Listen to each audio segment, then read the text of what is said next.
Dave here. I'm with Pastor George Davis.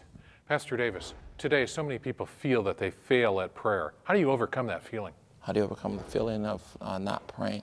Let me just say, and you're exactly right, Dave. From people in the church, outside the church, from the pew again to the pulpit, most of us feel that we don't pray enough. And let's face it, how can you? How can you put a number on or a time limit? How much you could talk to God, the Creator of heaven and earth, the one that knows your yesterday, tomorrow, and the future. How can you put a timeline on spending with that person? I think the one piece that we need to understand, it's not about quantity. It's about sharing our hearts with God. Now, the unique thing about it, the Scripture says He already knows our needs before we ask Him. So it's more of God just wants to spend time with us. Again, not quantity, but the effort to spend time. And then in that time, to understand, again, Jesus taught His disciples about it. It's not certain phrasing or certain words.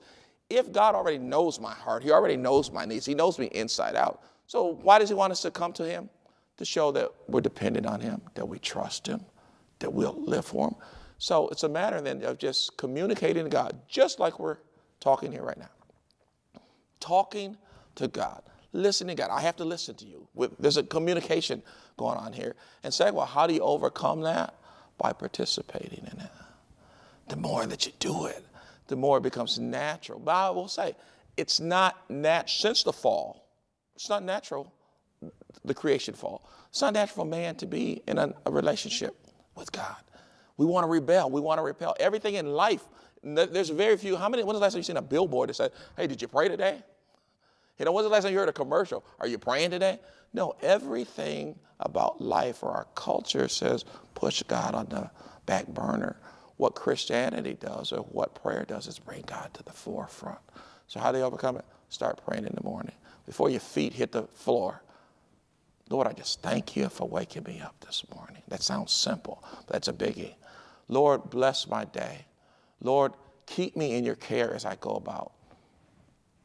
The more you do it, it just becomes a natural, becomes a language for us versus a chore. And then the guilt leaves. The guilt leaves.